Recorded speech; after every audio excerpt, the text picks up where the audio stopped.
Assalamualaikum warahmatullahi wabarakatuh. Nama saya Nur Alfianti dari kelas SPIC. Saya akan menjelaskan sedikit tentang periode Madinah. Periode Madinah merupakan awal mula hijrah Rasulullah SAW ke Madinah. Rasulullah hijrah karena pada saat itu kaum kafir Quraisy mulai mengancam kaum muslimin di Mekah. Hingga akhirnya Rasulullah menyuruh para sahabat-sahabatnya untuk mengikuti kaum Ansor ke Yathrib. Dan agar tidak menimbulkan kecurigaan dari kaum kafir Quraisy sendiri, akhirnya Rasulullah membuat strategi agar para kaum muslimin di Mekah itu berpencar-pencar untuk berjalan ke Yathrib. Pada tanggal 1 Rabiul Awal, Rasulullah SAW dan Abu Bakar berangkat ke Yathrib pada malam hari, dan beliau bermandat kepada Ali bin Abi Thalib agar memakai mantelnya yang hijau dari Hadramaut untuk dipakainya dan dibawanya tidur. Dan dia juga bermandat untuk mengembalikan seluruh harta kaum Mekah. Rasulullah SAW beserta Abu Bakar menyusuri jalan Yaman Madinah hingga sampailah mereka di Gua Sur. Pada saat di Gua Sur, mereka bermalam selama 3 hari. Beliau hanya memakan bekal yang dibuatkan Aisyah dan meminum susu kambing. Dan sebelum itu ternyata kaum kafir Quraisy mengetahui niat perjalanan Rasul dan kaum muslimin ke Madinah, sehingga akhirnya para kaum kafir Quraisy membuat rapat dan menyuruh salah satu algojo untuk membunuh Rasulullah. Para kaum Quraisy menyuruh algojo tersebut agar membawa Rasulullah keluar rumah dan membunuhnya saat itu juga. Namun pada saat itu yang ditemukannya hanyalah Ali bin Abi Thalib, sehingga marahlah mereka dan para kaum kafir Quraisy menyusul Rasulullah untuk ke Madinah.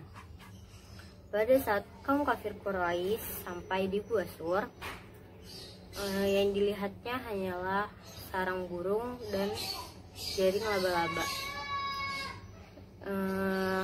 Abu Bakar dan Rasul pun mengetahui bahwa kaum kafir Quraisy telah menyusul mereka ke Madinah, sehingga takutlah mereka dan Rasulullah berdoa kepada Allah agar tidak ditemukan.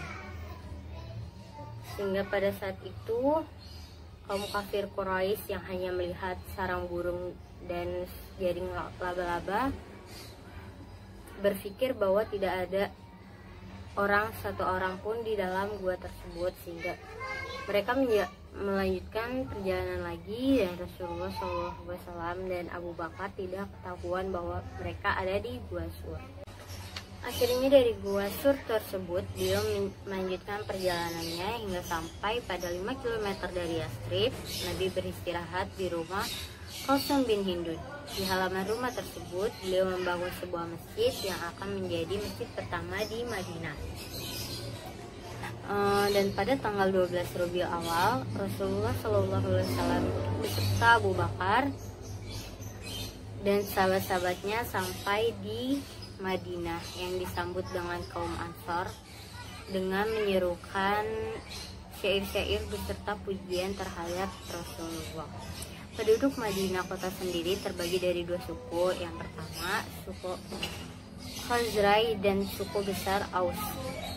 Bagian terbesar dari 2 suku ini setelah memeluk agama Islam pada 1 tahun menjelang hijrah, sewaktu berlangsungnya perjanjian Al-Aqabah pada tahun 621 Masehi di dalam wilayah Mina. Kedua suku inilah yang memberikan jaminan keselamatan Nabi Muhammad. Selain itu, kaum Ansor pun berbaik hati kepada kaum Muhajirin dengan memberikan harta serta rumah mereka pada kaum Muhajirin yang tidak memiliki rumah serta harta ketika datang ke Madinah. Akhirnya tibalah Rasulullah SAW di depan rumah Abu Ayyub. Tempat itu masih dipakai oleh Sahal bin Suhail yang merupakan seorang anak yatim, dan Amir bin Ammarah di bawah pemeliharaan Mu'az bin Farah. yang mengeringkan kurma. Rasulullah SAW bersabda, inilah tempat kediaman jika Allah berkehendak.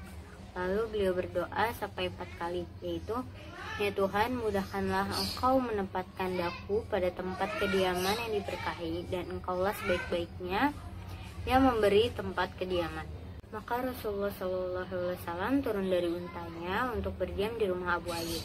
Pada malam itu juga Rasulullah menunjuk 12 tokoh dari kedua suku besar tersebut, yang 9 dari kaum Khazraj dan 3 tokoh besar dari kaum Aus.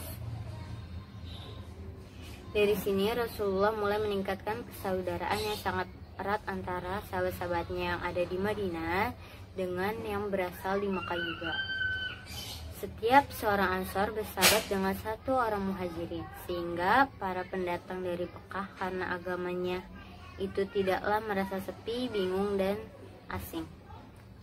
Sesudah perselisihan dari kaum musyrikin Mekah dapat dihindarkan dengan hijrah.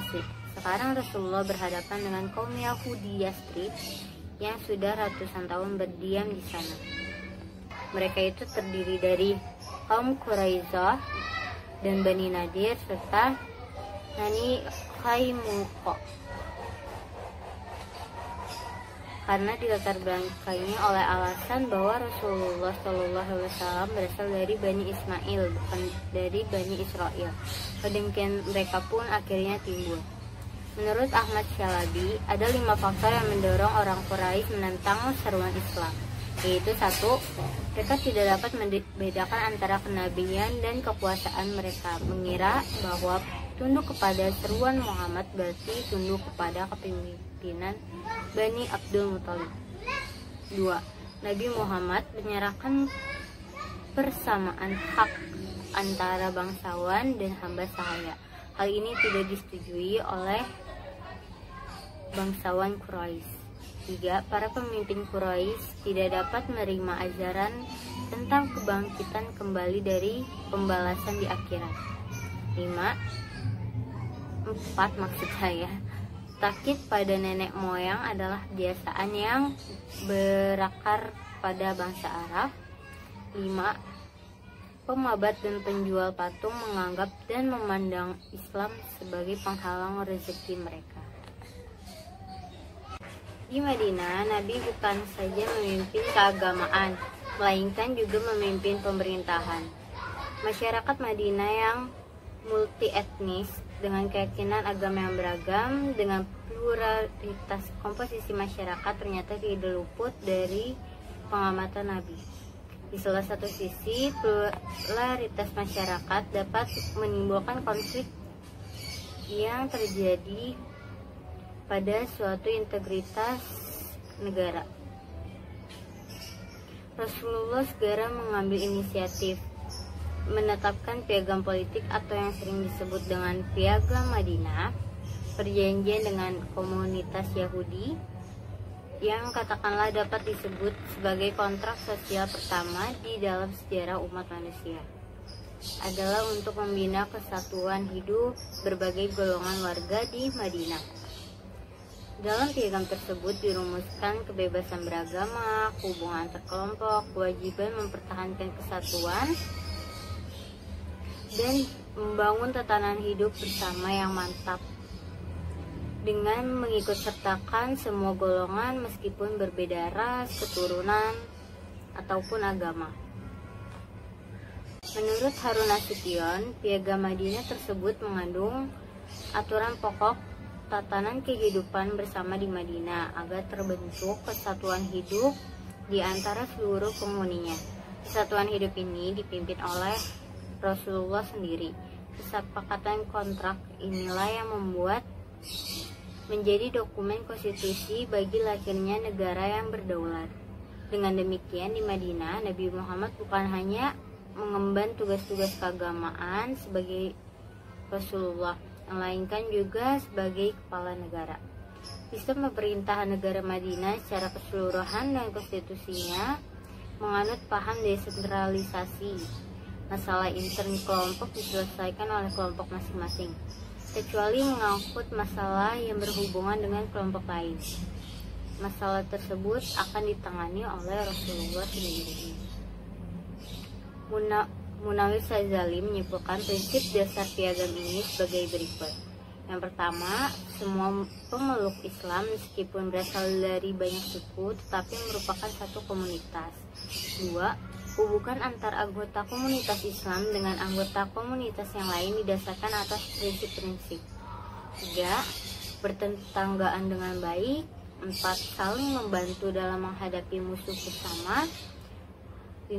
Saling membela terhadap orang-orang yang teraniaya. 6. Saling menasehati. Dan 7. Menghormati kebebasan beragama. Lihat keterangan-keterangan dari Munawir Sazali. Dengan demikian dapat dikatakan bahwa konsep piagam Madinah yang dicetuskan oleh Rasulullah merupakan konsep yang ideal untuk sebuah negara yang Islam.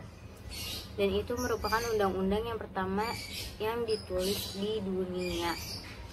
Muhammad Tafir Azhari mengemukakan konsep negara dalam Islam adalah nomokrasi atau negara hukum, bukan teokrasi. Beliau mengemukakan negara hukum atau nomokrasi Islam memiliki prinsip-prinsip umum sebagai berikut. Yang pertama, prinsip kekuasaan sebagai amanah. 2. Prinsip keadilan. 3. Prinsip persamaan. 4. Prinsip pengakuan dan perlindungan HAM. 5. Prinsip peradilan bebas. 6. Prinsip perdamaian. 7. Prinsip kesejahteraan. Dan 8. Prinsip ketaatan rakyat. Rasulullah memiliki beberapa strategi dalam menjalankan dakwanya. Yang pertama, beliau membangun masjid di sekitar Madinah, termasuk Masjid Quba yang menjadi masjid pertama yang ia bangun di Madinah. Dan adapun strategi kedua adalah dengan membangun ukhuwah Islamiyah, yaitu mempersaudarakan kaum Ansor beserta dengan Muhajirin. Dalam hal ini, Ibnu Katsir mengutip riwayat Imam Ahmad dalam karyanya Bidiyah bahwa Rasulullah SAW mempersaudarakan antara kaum Ansor dan Muhajirin di rumah Anas bin Malik. Kaum Ansor dengan lapang dada menerima kaum Muhajirin dalam hal apapun sebagai tempat tinggal, bahkan harta benda sekalipun. Persaudaraan ini kemudian mampu menghilangkan sekat kesukuan dan saling tolong-menolong terhadap sesama.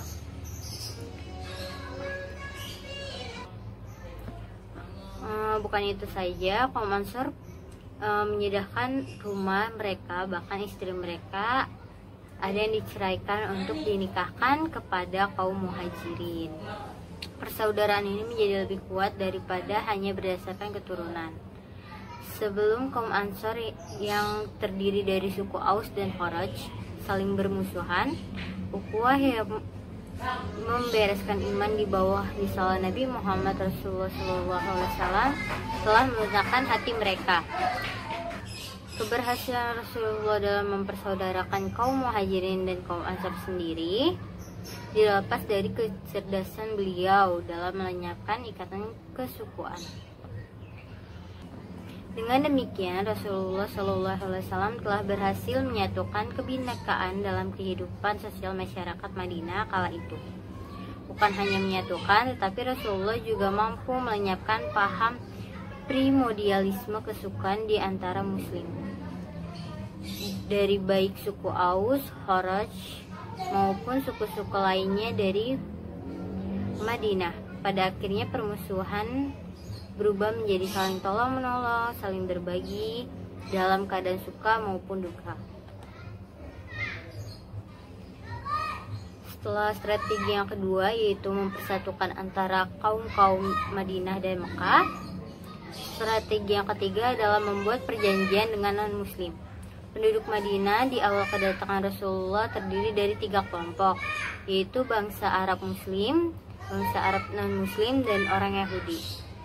Untuk menyelaraskan hubungan antara 3 kelompok tersebut, Rasulullah mengadakan perjanjian dan kesepakatan dalam piagam yang disebut dengan Konstitusi Madinah, seperti yang saya jelaskan tadi, yang isinya antara lain semua kelompok menandatangani piagam merupakan suatu bangsa. Kedua, jika salah satu kelompok diserang musuh, maka kelompok yang lain wajib membelanya. Yang ketiga, masing-masing kelompok tidak dibenarkan membuat perjanjian apapun dengan kaum Quraisy. Keempat, masing-masing kelompok bebas menjalankan agamanya tanpa campur tangan kelompok lain. Dan kelima, kewajiban penduduk Madinah baik kaum muslimin dan non-muslim maupun bangsa Yahudi, yaitu saling membantu secara moral dan material. Keenam, Nabi Muhammad SAW adalah pemimpin seluruh penduduk Madinah dan beliau menyelesaikan masalah yang timbul antar kelompok. Piagam Madinah ini semestinya menjadi contoh bagi kita umat manusia, terutama untuk pemimpin negara-negara manapun, agar saling toleransi tanpa memusuhi, saling menghormati tanpa membenci, saling menyayangi bukan mencaci, hingga tercipta negara yang penuh kedamaian, kerukunan antar semua rakyatnya. Setelah tatanan masyarakat Madinah terwujud, maka strategi selanjutnya adalah meletakkan dasar-dasar politik, ekonomi, dan sosial. Rasulullah SAW segera menentukan dasar-dasar yang kuat bagi pertumbuhan, pembinaan, dan pengembangan masyarakat yang baru itu. Pada periode itu, wahyu yang diturunkan oleh Allah SWT kepada Nabi ditunjuk untuk pembinaan hukum. Dari semua strategi yang beliau lakukan, Nabi menjadi orang yang penting di negeri tersebut. Pemimpin yang disegani rakyatnya, penyayang kepada seluruh lapisan masyarakat, hingga beliau menjadi tokoh yang sangat berpengaruh di dunia. El Stoddard dalam karyanya Bangkitnya Bangsa-Bangsa Berwarna mengatakan bahwa Nabi Muhammad SAW seolah-olah telah mengubah padang pasir timur tengah menjadi mesiu yang beliau sulut dari Madinah dan meledakannya ke seluruh timur tengah. Karena tidak lama setelah hijrahnya ke Madinah dan dalam kurun waktu 1 dekade, beliau menjadi tokoh yang paling sukses dalam sejarah umat manusia. Tidak mengherankan jika Michael Hart dalam Astrofisikawan, wartawan kebangsaan Amerika, penulis buku tentang 100 orang yang paling berpengaruh di dalam dunia, ia menempatkan Rasulullah SAW menjadi urutan pertama dari tokoh-tokoh lainnya. Bahwa di antara 100 tokoh tersebut, jika dilihat dari efeknya, maka Nabi Muhammad yang paling berpengaruh di dalam sejarah umat manusia. Itulah sedikit penjelasan dari saya tentang periode Madinah. Maafkan saya jika saya salah-salah kata atau masih kagok dalam menjelaskan. Sekian dari saya. Wassalamualaikum warahmatullahi wabarakatuh.